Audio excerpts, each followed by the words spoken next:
This episode is sponsored by Dani Donovan and her new company, the Anti-Boring Project.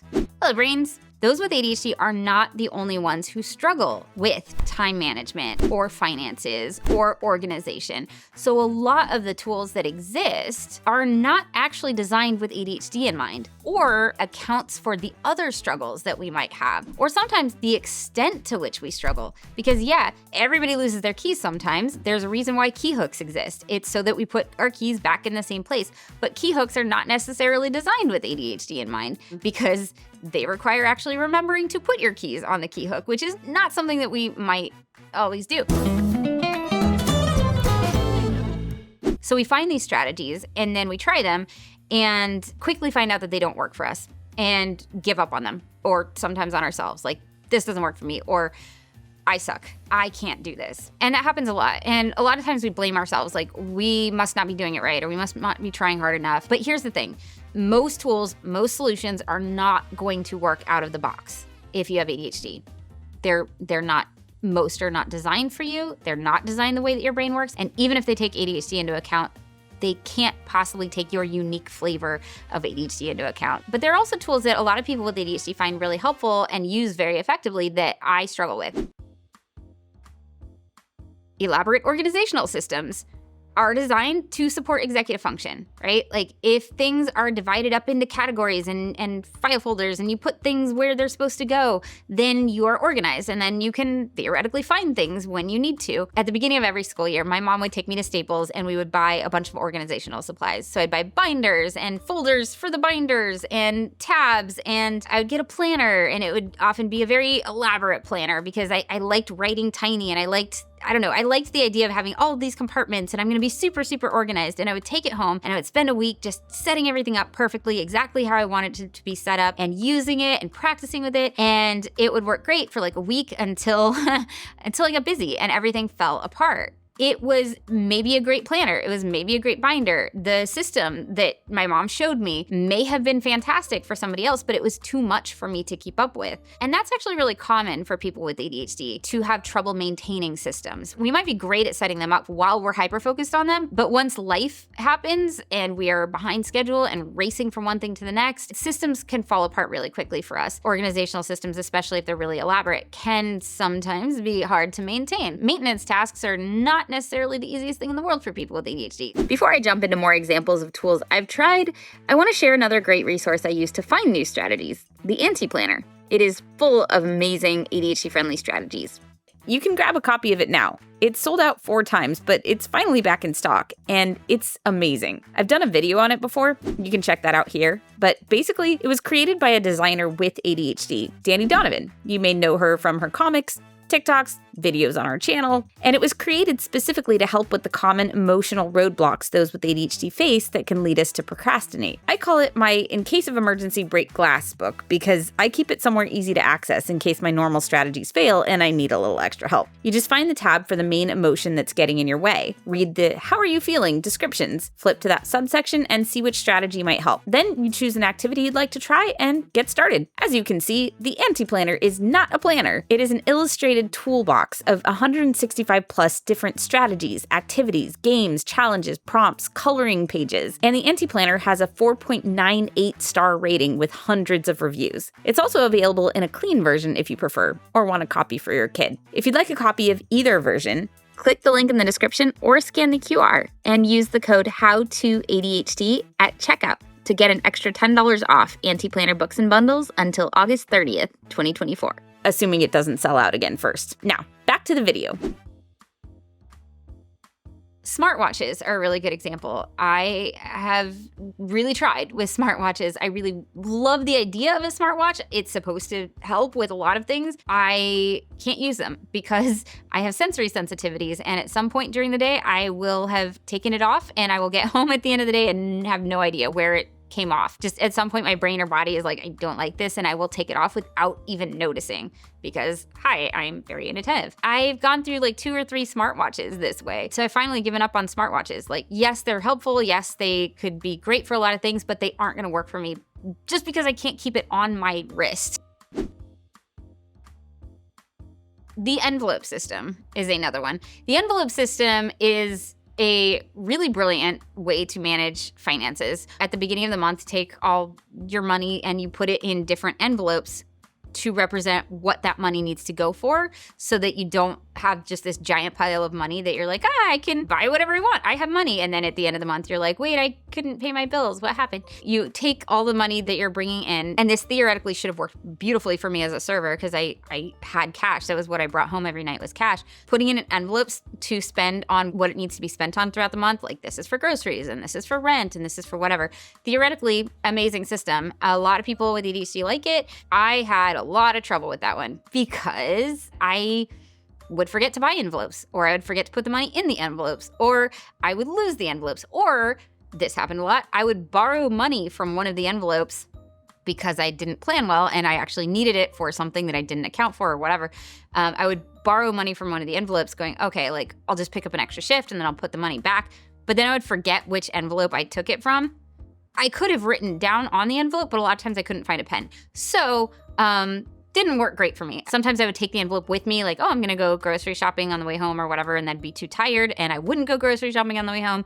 And then my envelope full of cash would be in, I don't know, some jacket. I wouldn't even remember. Sometimes I didn't come home with the jacket. So there were some issues with the envelope system for me, so I gave up on that too. And it was frustrating for me because I kept hearing about how great the system was, and so I had to make the natural assumption something's wrong with me, like I'm broken somehow.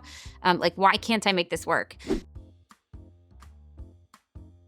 Progressive muscle relaxation. A lot of people with ADHD struggle with anxiety. This is supposed to be a really great strategy for relieving anxiety, even if you're dealing with some level of panic. Scanning through your body and seeing where there's tension, and just squeezing and releasing different muscles throughout your body. It can be a great thing to help with sleep at the end of the day, except for me, it does not work at all. It's awful, actually, because I have a lot of trauma. I also get bored really easily. And I don't know, just somehow the couple of times I've tried progressive muscle relaxation, I was simultaneously bored and panicked. If you do a guided progressive muscle relaxation, it's so slow.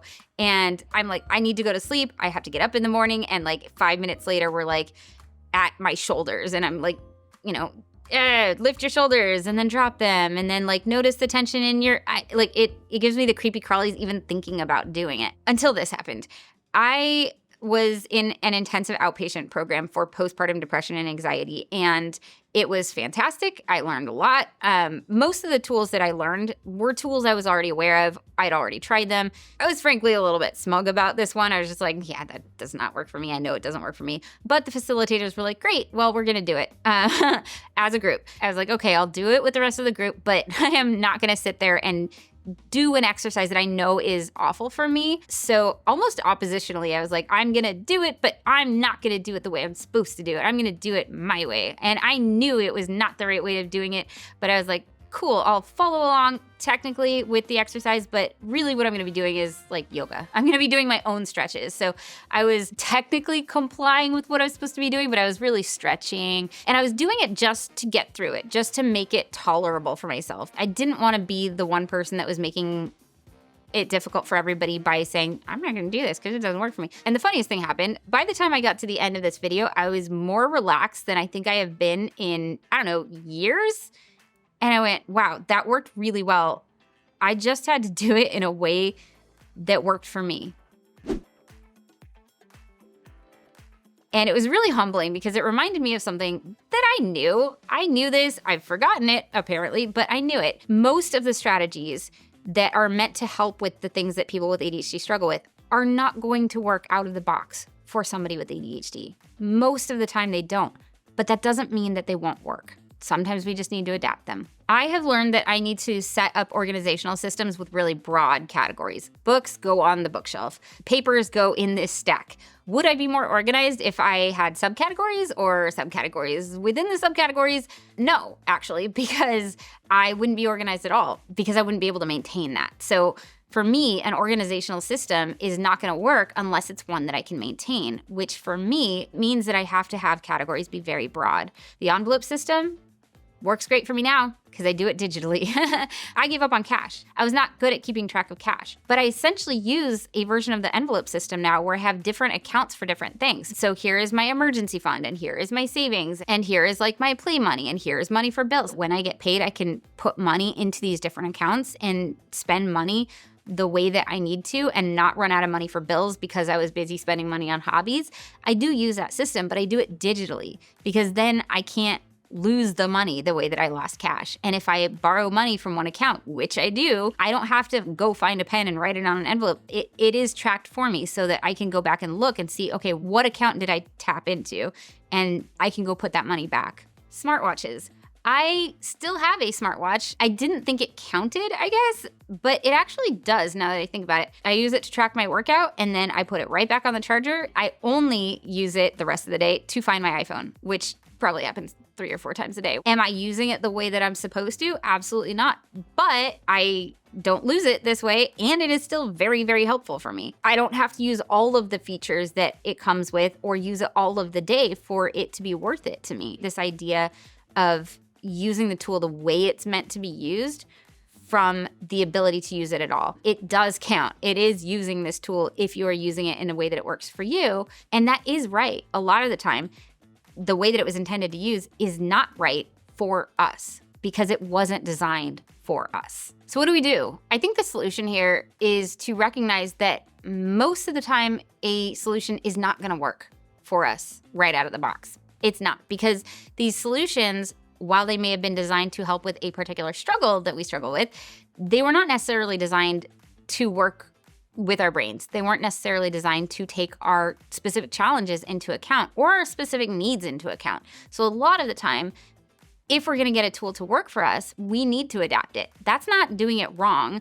That's doing it right for us. I don't know, you take something out of the box and it doesn't work without batteries, like batteries not included. ADHD friendliness, not included. If we need to add a little something or change a little something or take something away to get something to work for us. Are we always gonna need to adapt a tool or a strategy to make it ADHD friendly, to make it work for us?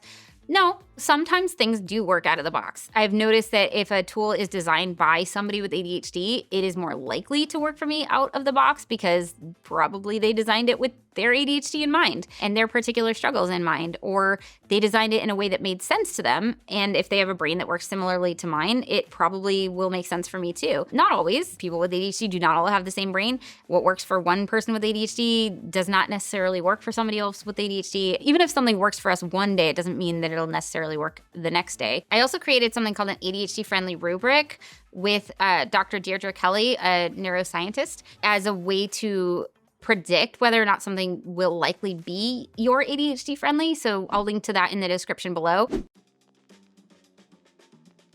Some things are going to be more naturally ADHD friendly out of the box than others. That's just the truth. But sometimes we just need practice using a tool. A lot of tools that are designed to support executive function require executive function. There is a learning curve. There are things that we have to think about mentally and process in order to use them. Google Calendar comes to mind. When I first started using Google Calendar, it was actually harder on me than what I was doing before that, which was basically holding everything in my head. Like, that was easier, holding everything in my head and then knowing where to check the specific time-related obligations that I had. So I knew where to find my work schedule. I knew where to check to see if I had a doctor's appointment, and everything else I just held in my head.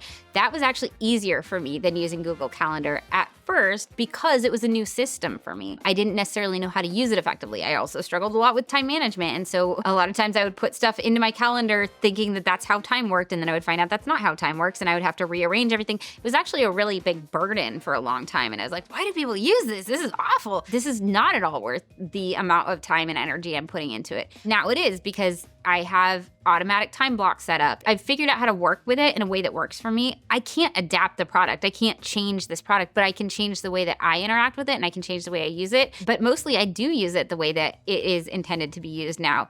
It just took me some time to get comfortable enough with it that I was able to use it effectively. And I think that's really important to remember too. Sometimes we don't actually have to adapt a tool to work for us. We just need to give it enough time for us to get comfortable enough with it that it is worth the mental energy that it takes. Now it works great for me, but it took time. It took quite a lot of time to get that tool to work for me. How do you know if it's gonna work? I don't actually know how to tell if you just need to give a tool time or if you need to adapt it to work for you. That is beyond the scope of this video. If you do, please put that in the comments below. I would love to know.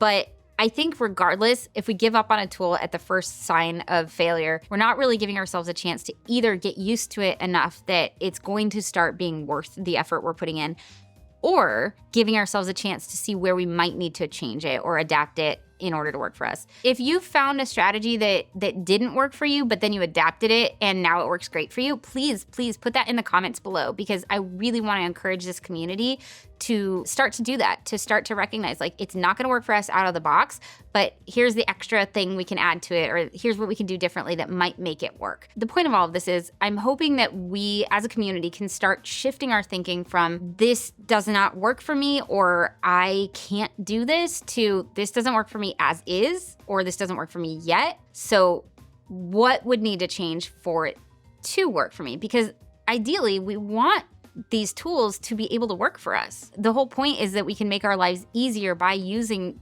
tools. And if we have to throw a tool out as soon as we run into an obstacle, that's not ideal, right? Like, we want to be able to use the tools that we have at our disposal. We want to give ourselves the greatest chance of success in applying tools. So out of the box, assume that we're gonna need to add some ADHD friendliness to it, or to shift our thinking to the way that this thing was intended to be used doesn't work for me, but that's okay, because the way that I'm using it does. That does work for me. Thank you so much to my brain advocates and all my Patreon brains for supporting this channel and allowing me to make content like this. Like, subscribe, click all the things, and I will see you next video. Oh, this stands for dopamine, by the way. I'm not like selling drugs. Dope stands for dopamine. All right, bye brains.